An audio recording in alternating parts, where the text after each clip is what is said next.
સામાજિક જ્ઞાન વિશે જ્યાં સુધી આવશે ને ત્યાં સુધી તમારે આ નકશો કામ લાગવાનો છે, બરાબર? એટલે એકવાર જોઈ લઈએ.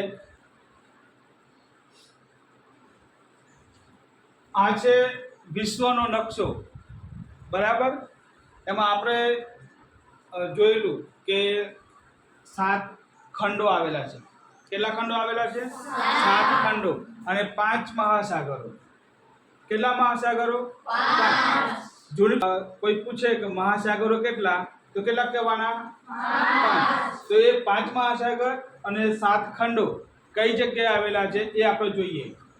આપણે કહીએ છીએ ને કે આપણો દેશ ભારત, તો ભારત દેશ કયા ખંડમાં આવેલો? એશિયા.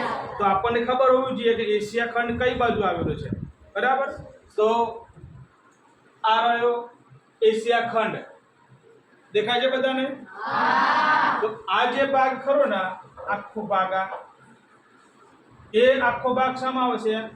એશિયા ખંડમાં. પછી આફ્રિકા, એટલે આ જે ભાગ ખરો ને એ શામાં આવશે? આફ્રિકા ખંડ. પછી ઉત્તર અમેરિકા,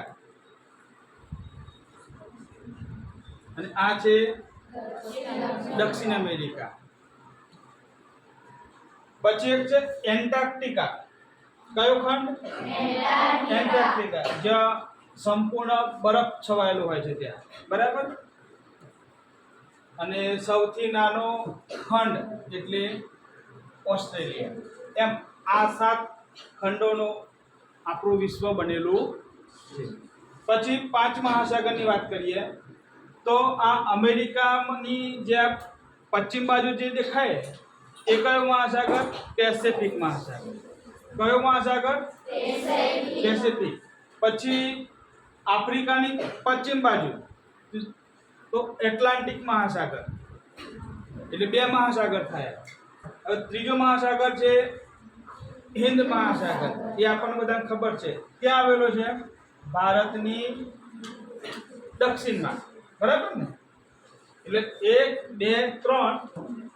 પછી આવ્યો આર્કટિક મહાસાગર, બરાબર? એશિયા ખંડની ઉત્તરે, એટલે 1, 2, 3, 4. અને 5મો મહાખંડ છે મહાસાગર છે એટલાન્ટિક ખંડની આસપાસ આવેલો. એટલે આ એટલાન્ટિક જે ખંડ ખરો ને એની આસપાસ જે આ દેખાય બ્લુ રંગ પાણી, એ મહાસાગર છે. તો કયો મહાસાગર? એ દક્ષિણ મહાસાગર, જે આપણી ચોપડીમાં ઉલ્લેખ કરેલો નથી, પણ આ 9મો મહાસાગર બન્યો 5મા નંબરનો, દક્ષિણ મહાસાગર.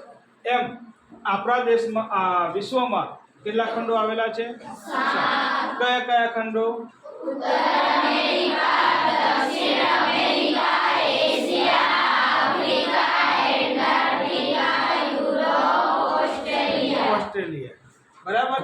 અને 5 મહાસાગરો કયા કયા? પેસિફિક મહાસાગર, એટલાન્ટિક મહાસાગર, હિન્દ મહાસાગર, આર્કટિક મહાસાગર, દક્ષિણ મહાસાગર. બરાબર? તો આપણને આટલી માહિતી ખબર હોવી જોઈએ. તો હવે કોઈ આપણને પ્રશ્ન પૂછે કે ખંડો કેટલા? 7. અને મહાસાગરો કેટલા? 5. બરાબર? કયો મહાસાગર કઈ બાજુ આવે એ આપણે યાદ રાખવાનું